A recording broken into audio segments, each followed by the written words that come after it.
Ito mga ka-asenso is yung tinimpla natin kanina na Major D. Palinis na natin dito bago tayo maglagay ng Microban GT.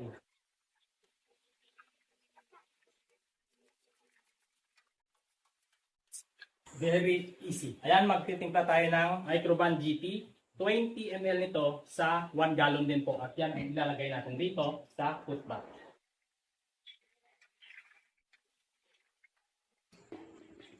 Ayan na po, tapos na yung ating pang foot bath. Yan po ay Microban GT. Ito po ang Microban GT. Ito naman ang Major D. Ako tanong niyo po sa suki ninyong poultry supply and agribet. Ayan, nilinisin po natin yung ating bota gamit ang Major D. Ito po yung pangit dito sa ating piggery ay palaging dugyot yung mga gamit, mga kasenso, dahil sobrang busy ko talaga pagdating sa paperwork at marami po akong mga appointment. Kumbaga, ang bawat lakad ko, ang kapalit niyan ay malaking pera. Kaya hindi po basta-basta pwede ding iwanan para sa paglilinis dito.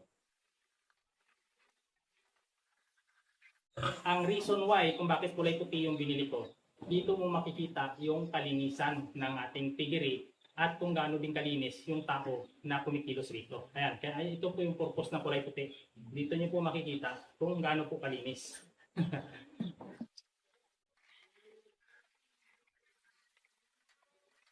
Ayan, hanggang dito na lang mga ka-asenso. Maraming salamat sa patuloy niyong suporta. Sa mga nagtatanong kung gaano kadalas ba ang paglilinis ng ating piggery. Araw-araw po dapat ang paglilinis, pero yung general cleaning, every other day po yan. At ang pagpapaligo sa ating mga baboy, basta hindi po umuulan at hindi malamig. Araw-araw po yan sila pinapaliguan, inahin man o patining. Pero sa amin po, ano lang, panapanahon. Once in a blue moon lang po paliguan kung kailan na po may isipan. Pero pag nandito po ako, araw-araw po yan pinapaliguan. Pero may time talaga na sobrang busy ko. Dahil once na binitawan ko yung trabaho ko, malaking pera po yung nawawala sa amin.